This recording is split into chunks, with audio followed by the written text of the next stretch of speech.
chosen ones, empaths, and all the genuine souls. The awakening does happen on both sides. The narcissist goes through an awakening. The empath, the chosen one, and the genuine soul goes through an awakening. The veil lifts, all right? When you were in this relationship with a narcissist, of whatever type of relationship it was, you were under an illusion. They were also in a fantasy, okay?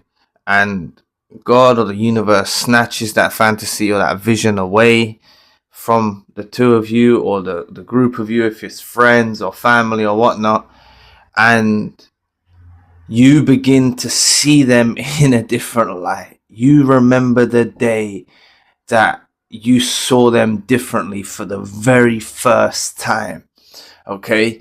And you might have stayed, right? You might have stayed around them, but from that point onwards, the relationship was just crumbling. There was no more fantasy as such. It was crumbling. All right. They began to look at you, realizing that you're no longer that person anymore. You're waking up, and they may have become more abusive. They may have started bullying you more. They may have become more controlling. Anything to try and stop this further awakening from you, because the awakening is gradual. When the veil lifts, right, it is gradual, but really you've got all the proofs and evidences there. It's just the mind being so conditioned in love, if it's a romantic relationship, or feeling like you have love for a family member or a friend. It's only because you're so conditioned by these narcissists that you don't connect the dots with all of the evidence that you're presented. Okay, I believe that there may be some of you, maybe not too many. I believe a lot of you would have stayed around the narcissist and ignored this intuition, this veil lifting.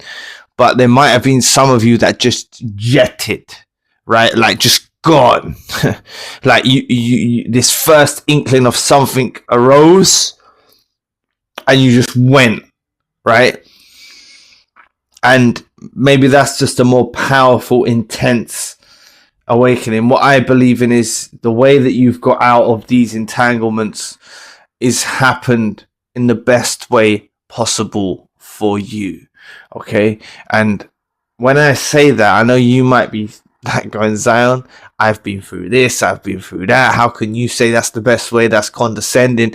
What I'm saying is I think that sometimes for some people it's better to get out and go altogether. But others of you need to see more for some reason. It's just everyone's different, right? I think that a lot of chosen ones, empaths, and genuine souls have attempted to walk out of narcissistic relationships or narcissistic dysfunctional family units or whatnot, and they've gone back. They've let the person back in, or the group, or the family back in, or whoever. And this is a cycle that often occurs. You go through this cycle, and it's just working towards that eventual point when the straw on the camel's back and you've had enough, and you go, right?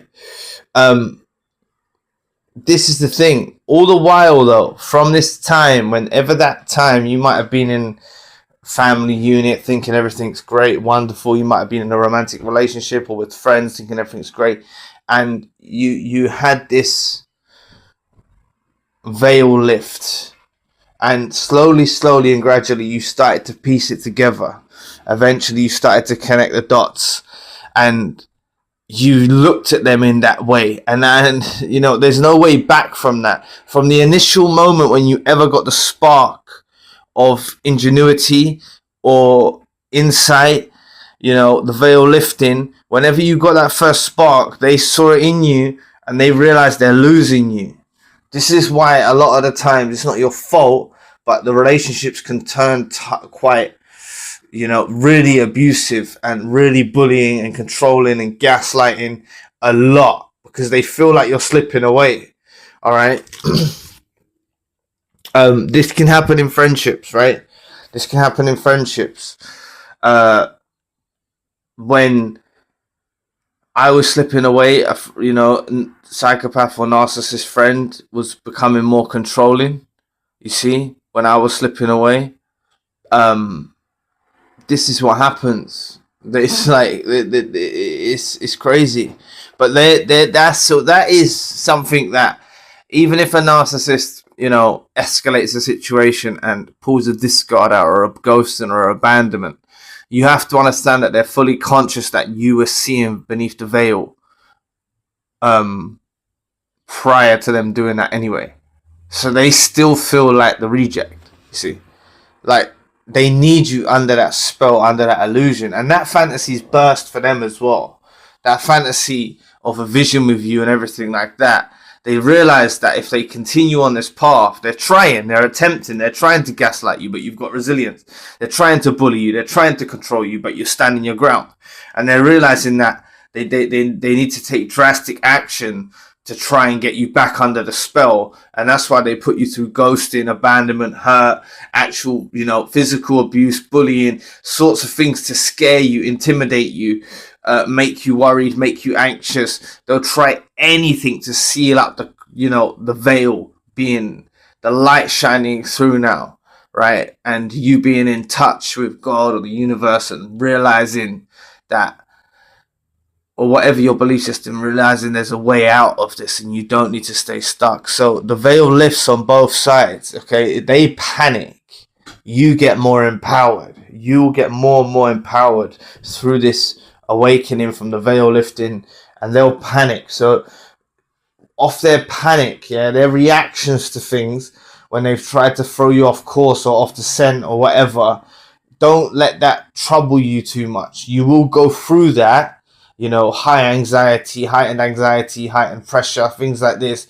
But it's because of the things they're trying to do to keep you asleep and put you back to sleep. They really, really try to put you back to sleep. They'll go to all sorts of lengths to put you back to sleep. They're crazy. They'll go to all sorts of lengths. So, you're never going to look at each other the same way again. You have to embrace that. Like, that relationship or whatever type of relationship it was is gone. They're never going to be that person in your life no more. It's just not going to happen. All right? You don't want it to happen. If there's anyone listening that wants it to happen, I know better than you, and so do many people in the comment section, and your heart knows better than you, and your soul knows better than you, that you're just going through the process of adjusting to realizing that you don't actually want that.